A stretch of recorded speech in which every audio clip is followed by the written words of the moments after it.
All fun and games! All Fun and Games, Episode 5, with the 23-season living legend of the Bombers, Dustin Fletcher. How are you, buddy? Thanks, mate. Thanks for having me on. It's exciting, isn't it? Do you like Medal? It is, yeah. I'd probably, a few more biceps and maybe a calf and a quad would have been nice, but it's a good little figurine. When's the last time you played Connect 4? Oh, going back, I had some ding-dong battles against my eldest, who at the time was probably only about grade 4 or grade 5, right. so, I'll be up for the challenge. Well, you can go first then, mate. Now listen, the club retweeted a statistic last week that you had played, cumulatively over the course of your career, you'd played in front of 19.3 million people. Did you know that? I did know that. I'm not sure if it's obviously a massive figure, but if it's showing my age, because it was 23 seasons, or it was, and again, I suppose lucky in the sense that, you know, Essendon, I suppose early days, and yeah, they're a big drawing team, aren't they? And yeah, it's a big figure, isn't it? Playing 19 million. I wanted to get a stat in, like how many Elvis had played in front of, or something like that, to get some sort of benchmark. It's incredible. Let's go back to the start. It's your turn, by the way. You're 17 years old. You're weighing in at a massive 78 kilos, and you look like you're about 11 years old. 6'5", 11-year-old. You're in bed because you've got school the next day. Sheed's possibly on the back of a couple of Reds, rings you up and says, "Son, you're getting a gig." Yeah, well, it happened pretty quickly, really, and the background to it was Essendon were going to be really good. They were going to let me play school football, and I was going to play in the reserves for that year, get my 20 games that way, 8 school games, 10 or 12 reserve games. But Sheeds rang up on the Essendon season. Probably didn't start overly well. I think we were maybe zipping 2, and rang me up quite late. I was in bed. It was well and truly over midnight. I think Mum answered the phone and said Sheeds is on the line. So. And he basically said, "Mate, as simple as this, you're in. You're going to start on the bench. Don't get too excited, and we'll go from there." And then you line up against Justin Madden, who would have had probably, because he was going to start you on the bench, and then all of a sudden he just goes, in you go against the rucky, against a bloke who probably had another half a bloke in weight on you. Yeah, I think it went. Yeah, like he did say to me, I was starting on the bench. So 2 hours before the game, I was on the bench. You know, my jacket was on. I had the tracksuit top on, and before we ran out, he said, we're changing it up a little bit. And I thought he was going to tell me you're going to come on in 5 minutes and rah-rah, but he said Paul Salmon's going to go to full forward, I think. And I was sort of thinking, what spot's that leave? And it was the ruck. And he said, you're going to play in the ruck. So 79 kilos, Justin Madden, obviously the Madden name was, you know, with the Essendon Footy Club, Justin played, and obviously Simon had the record there. But yeah, you're in the ruck, 79 kilos. And you won the tap. And I got the tap. Unfortunately, I think I hit it straight down Diesel's throat, who obviously plays for Carlton. He handballed to Craig Bradley, 2 bounces on the wing. Stephen Kernahan took a mark, and they kicked a goal within the first 30 seconds, and never played in the ruck again. So I don't think I would have lasted too long with, you know, the corkies you get, that, you know, that combat of one-on-one, the wrestling. I wouldn't have lasted too long as an AFL footballer in the ruck. You say that, though, in that most 17-year-old kids are worried about how to sneak into a nightclub. You're worried about how to line up against some great all-time greats of the game, like a golden era. Lockett, Dunstall, Ablett, Sumich, Modra, Kernahan, Carey, right? You're probably the most relaxed cat I've ever met, I reckon in any walk of life. But surely you were going to bed the night before a game going, fuck, what am I in for? Yeah, I think I was, and again, it was probably like I was going to school too. I think, you know, going back to school, being around your mates and teachers and having that bit of fun around school was a good thing. But yeah, it basically read like that. I think my first game obviously was in the ruck. I'd never played fullback in my life. School footy, I was always full forward, centre forward, like trying to kick a few goals. And after that first game, it read something like, you know, Geelong, you know, it was Ablett, and it was Modra, and it was Sumich, and it was Jeff Hogg from Richmond, it was Wayne Carey, it was John Longmire, Lockett, Dunstall. So my first 8 to 10 weeks, I actually manned some of the best of the games ever seen, and like tough days, you know, I didn't beat a lot of them, to be honest, but I think having that positive, you know, Kevin Shee, that positive approach to it, and every now and then I copped a sort of a spray, but he was very positive with the way he went about it, and probably Dad as well. You know, he was pretty good. You know, once I did get home, knowing that, you know, being at the MCG, having a few goals kicked on you, it did add up a little bit. I know you're not going to answer the question. Who was the best of them? Pick one. I probably don't like it picking one, but Hawthorn and Jason Dunstall. Essendon hated Hawthorn, and Sheeds, you know, he hated him. So I'd nearly say Jason Dunstall's the one, but I always sort of go back to Gary Ablett Senior. Yeah. Maybe the fact that I loved watching him growing up, and when I stood him for the first time, he gave me a footy lesson. I think he kicked 6 in the first half, right, and he kicked 2 in the second half, but he kicked eight on me in that particular day, and I just enjoyed the challenge of trying to man him. And Gary Ablett, natural footballer, you know, he could take it out of the ruck, he could kick check sides, snaps, torpedoes, and he was probably the one, I reckon. Right. 93, and there's 10 blokes in that team that didn't even have a season under them. You know, and like you said, the season didn't start well. Was there a time for you in that year where you thought we might actually be a sniff to win this? Oh, for me, I think it was. Yeah, I think we were 1-4, 1 win, sort of 4 losses, and a draw in between there as well. So for me, it probably wasn't. A few of the other boys, the older boys, they might have seen it a little bit earlier, but I didn't see it up until and was quite late. Probably about round 14, round 15, where we had a pretty good run. In saying that, Kevin Sheedy was confident. He was confident all the way through, and I think I relied, and so did the other, you know, Joe Mercedes, Mark McCurry, you know, Wanganeen, the younger ones.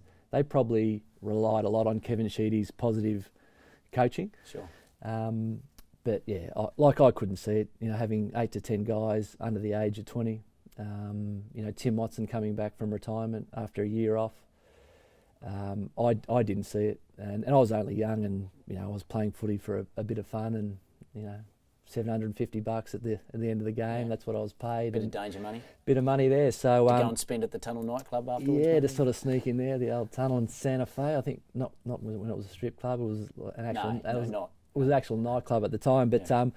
So I wasn't playing grand finals or finals. I was lucky to get a game, and Sheedy, he had that positive message from day one, and in the end it was speed kills that got us going, and you know, the rest history. And then we go on to 2000, and that's a side that many regard as the best ever. Dustin Fletcher, best and fairest, possibly worth mentioning in that side. Why was that side so good? I reckon that side was that side to me was probably a tough side. And when I say a tough side, I think most clubs today have got probably 1 or 2 guys that are really tough that, you know, that you'd call tough. You know, Dean Solomon, Mark Johnson, Jason Johnson, you know, Dimmer Hardwick, you know, Paul Barnard, Dean Wallace. Dustin Fletcher. Yeah, I couldn't punch them away with a wet paper bag, but to have those guys around you, I think that was the best part of that side. I think we had obviously some talent in the forward line with Hurd, Lloyd, Lucas, but we had quite a strong back line, and obviously, you know, players like Joe Mercedes and Mark McCurry were a little bit older. But that side was only to lose 1 game throughout that season, and I think the average winning margin was something like 41 points. So good feeling rolling into games, pretty confident that you're going to win, and 2000 was exceptional. We've done a lot of live events, and we spent a lot of time talking about the 2000 year, but I reckon the best story for me, the birth of your son, Mason, who's made the news in his own right. We might have a chat about him in a minute, but he's born on a Saturday afternoon across the road from the MCG. You go there for the birth of your firstborn, then walk across the road and kick 3 against Carlton. Yeah, so how did that sort of work? Yeah, well, Susie, my wife, was due around that time. I think Mason was he's obviously born a fair size. He was due 3 weeks early, and she was going to have caesarean, and just by chance it was booked in on a Saturday morning, just across the road from at the Freemasons, across the road from the MCG, and she was booked an early slot, you know, like it was a 9 o'clock time slot if all went well. And I remember Sheed saying, we'll give you a rest this week, and the footy manager said, do the right thing there. And and I sort of said to Suze, I said, if everything goes well, I was probably a little bit naive, really. And do you mind if I play on Saturday? And her response was pretty good. She said, yeah, if all goes well, go for it. So I think Mason was born about 11:58, just before midday, so it was a little bit later. And I remember walking in, and everything went really well, obviously.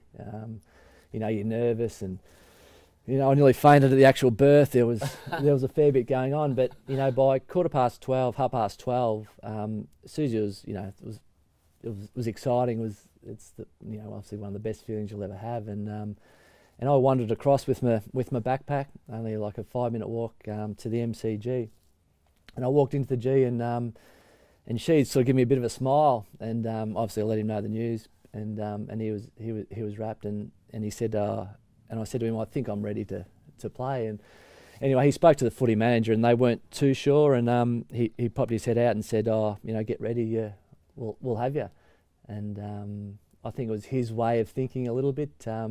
I obviously played in the back line, during my career. He started me at full forward against Carlton, and I managed to kick 3 that day, and all went really well. So, but yeah, it was a fantastic day, and obviously again, it sounds like a fun day. It was I told you he's the most relaxed cat you've ever met, but you deliver your son, walk across the road to the G, kick 3 against the Blues, and what, did you just walk back afterwards and check in on everyone? Yeah, I did. The car was still at the hospital, and as I said, all went well. But I remember playing the game, obviously the 2 hours, but I remember I couldn't wait to get off the ground and get back to the hospital because it was a bit surreal, you know what I mean? You've had a baby, it's your first. I was only quite young, I think I was 23, and you're nervous. It's probably the most nervous I've ever been at the birth, just hoping everything goes well and works well. But a big day, one of the best days of my life for sure. Yeah. Your go, by the way. You played 400 games, or 399 and a half games, as you sometimes say. Yeah.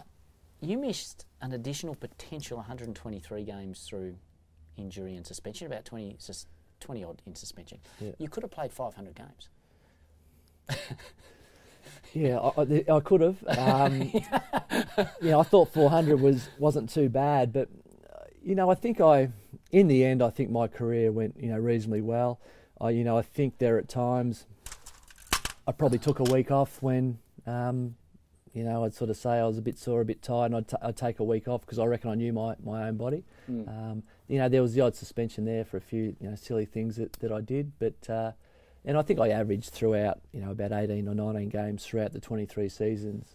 But 500 seems a lot, doesn't it? Well, you say that about resting your body. You must have known your body. I mean, your teammates will often make a bit of a joke about your low-intensity training approach, and, it sounds like it was a bit less is more, but you obviously knew your body fairly early on to be able to know, exactly where the mark was for you.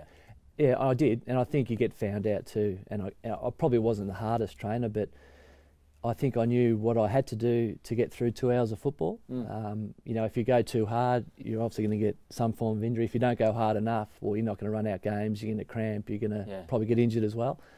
And I was probably lucky in a sense. I sort of didn't cramp that much in games. You have a bit of luck with injury along the way.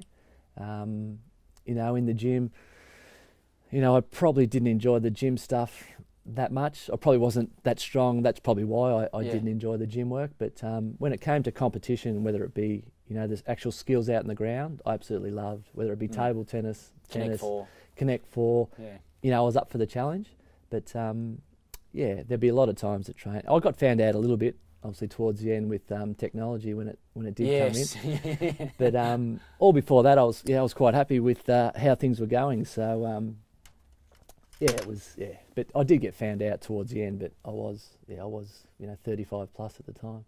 Well, yeah. You played alongside 166 blokes. Who was the best?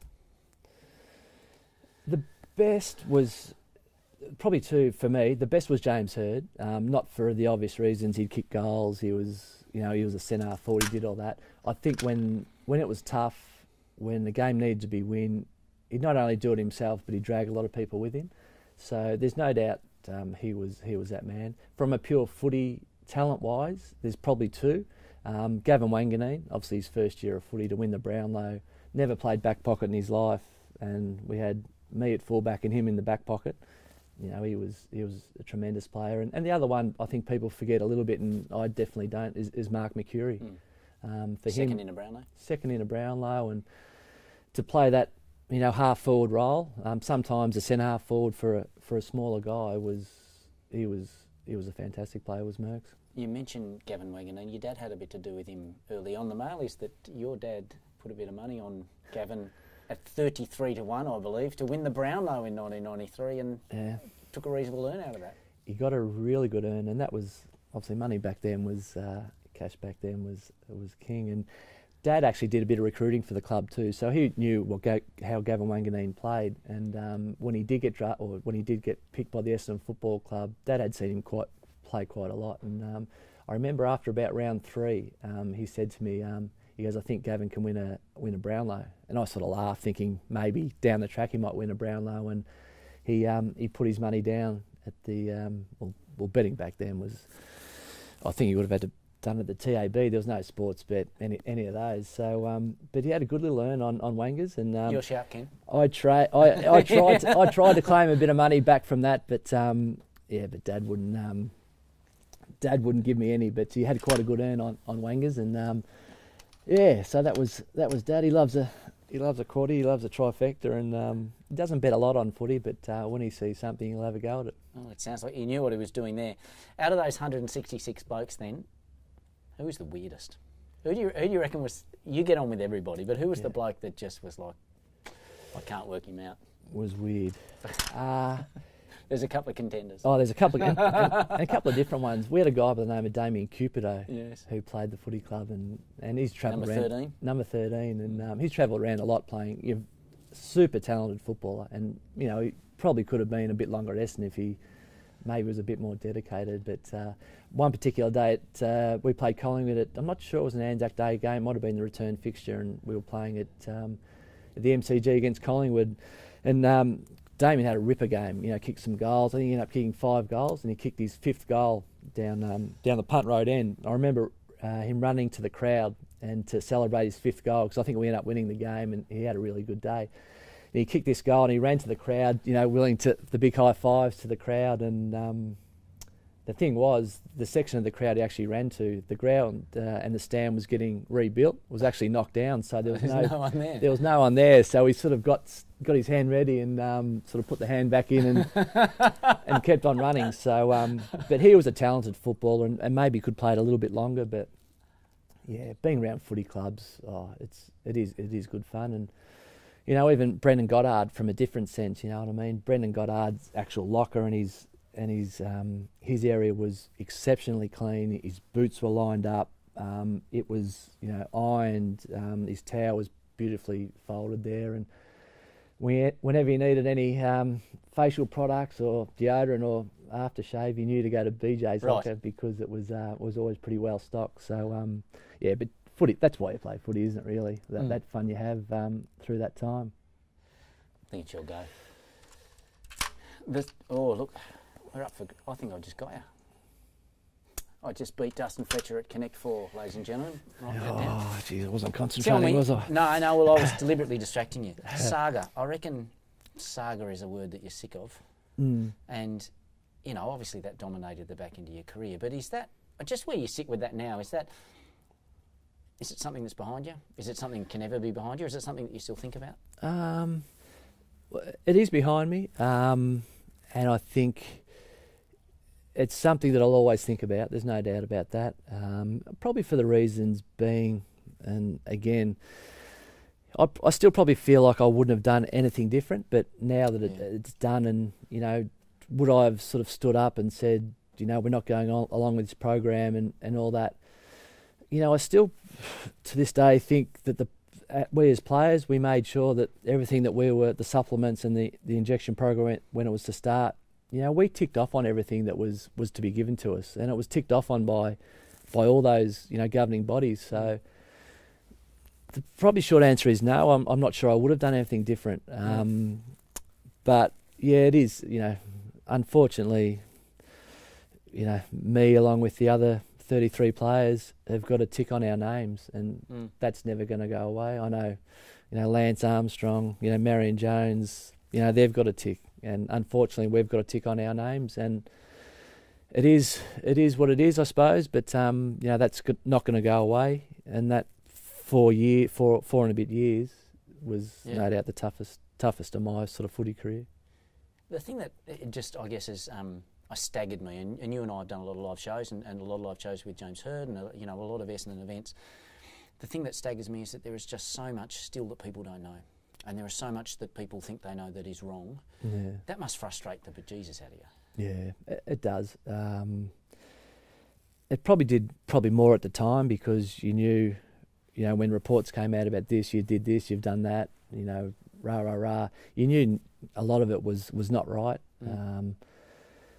And even just as the plain way of looking at it, I know, there's obviously we were found guilty, but to have no tests out of all the tests that were done, no positive test out of all those. Some players, and myself included, I think there was 8 players that weren't even tested during that time. I'm not sure how you get found guilty of taking a prohibited substance, but we're all in it together, I suppose. It was the 34 players, and not great for football, not great for the Essendon Footy Club. People weren't talking about how good the game on the Saturday was. They were talking about the drug saga, so it affected a lot of people, and relationships along the way, they got affected as well. Yeah, you bet. All right, the Fletcher dynasty. It's going to continue, but possibly not in AFL footy. Mason got some. I mean, that's massive news for him, isn't it? Yeah, no, he was rap Mason. He finally, not finally, he'd been at Pro Kick, which is an NFL punting school. He got accepted to commit to the University of Cincinnati in a full-time sporting scholarship. So he'll make his way over there. Obviously, in the current climate, we're still waiting with regard to that. But just a new journey for him. His football was going okay. In a sense, probably realised that maybe that draft was not going to happen. He had a couple of injuries, a stress fracture in his back that slowed him down a little bit. But he was pretty keen to make his own history in a way, and he only sort of signed on the dotted line last week. So he's looking forward to it. And they're red and black too. So there you go. The Bearcats. So you'll go the Bearcats. Go the Bearcats. Come on the Bearcats. You'll have to get on board. Hopefully, Dustin, you can. All our dream is to live off our children. So Oh, that's right. And that's the thing with a full sporting scholarship too. It's it's not too bad really, is it? You go over to America and live 4 years of college life. I think would be good fun, and to play football. And I think Nippert Stadium where they play, I think it holds over 60,000. Okay. So it's their facilities are unbelievable. They compare well and truly to AFL facilities. Some probably a lot better. Right. So he'll get over there, get in the weights room, get his consistency. He'll be with the special teams group, obviously kicking, and hopefully we'll see a couple of good punts. And you never know where it takes him after those 4 years. You played 23 seasons. What was the biggest change in that time? The biggest change, I think it was when footy went professional. And when I say went professional, the days of training from, you wouldn't start till 6 o'clock because all the guys had day jobs, whether they be bank managers, tradesmen, whatever. The day, and I reckon it was probably just before 2000 for me, about 1998, 99, that when it did go professional, where you saw the salary cap, really rise. Players were paid really well. I think the game did change. There's no doubt it changed from the fact that the guys had to be athletes. My first few years, I was lucky to get outside the 50-metre line. Early days, it was, lucky to get outside the square, really. It was a full forward, full back, and you're basically stuck there for the 2 hours. Whereas, 98 onwards, as a backman, you'd have to get up the ground. You'd have to have run sometimes between 10 and sort of 15 Ks in a game. So that was a big change for me. It's still a great game. You know, I still love it, but it's a different game. There's no doubt about that. Was footy better then? Yeah, I think so. You know, Wayne Carey, Glenn Jakovic, you know, just going toe to toe for 2 hours. I think, you know, Paul Hills on Peter Matera on the wing, just good matchups. You knew you were going to get a result. Yeah. You could shake hands at the end of the day and you probably knew who won the battle. Yeah. Whereas it's different now. Even as a backman, I could play on 5 or 6 different opponents. You know, someone might kick a goal on me.